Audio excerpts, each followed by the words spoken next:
অন্য কিচ্ছু নাই, নূরের চাঁদ মুখ দেখেছে। আর একবার নবী ওনার চোখে থুতু দিয়েছিলেন। কবে?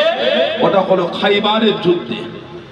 খাইবারের বীর বিজয় সেনাপতি ছিলেন শেরে খোদা মাওলা আলিয়া মুর্তদা রাদিয়াল্লাহু তাআলা।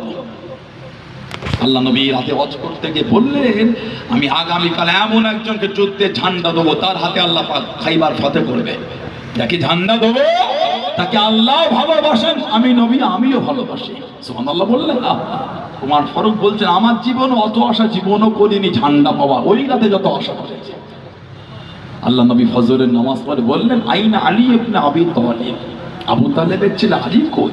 সাহাবারা বলে, হুজুর চোখে বিমার খেমায় শুয়ে, হুজুরকে ডাকো।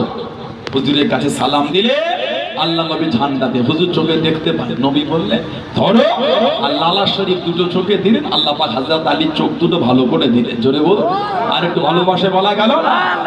আমার হুজুর একটা সাহাবী ছিলেন, ওনার নাম ছিল হযরত কাতাদা বিন নুমান রাদিয়াল্লাহু তাআলা। ইসলামের তৃতীয় যুদ্ধ, তৃতীয় হিজরি ওহদ। এই শত্রুদের তলোয়ারের আঘাতে চোখটা বার হয়ে ঝরে গেছিল। কাতাদা বিন নুমান, ওনার চোখটা বার হয়ে ঝুলছে শত্রুদের আঘাতে।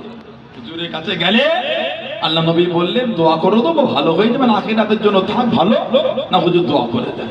আল্লাহ নবী চোখটা তুলে এর দোয়া করেছেন। কাতাদা বিন নুমান বলতে, আল্লাহ আমার চোখ ভালো করে দিয়েছে। কাতাদা বিন নুমান বলছেন যে এই চোখটা ভালো ছিল, ওইটার থেকে হুজুর যেটাই হাত দিয়ে দোয়া করে আমি মরণ পর্যন্ত ওই চোখটাই ভালো দেখতে পেতাম। আলহামদুলিল্লাহ। হযরত আলী মুর্তদা রাদিয়াল্লাহু তাআলা ইসলাম জাহানের চতুর্থ খলিফা। আল্লাহ নবী জানাকে হিজরত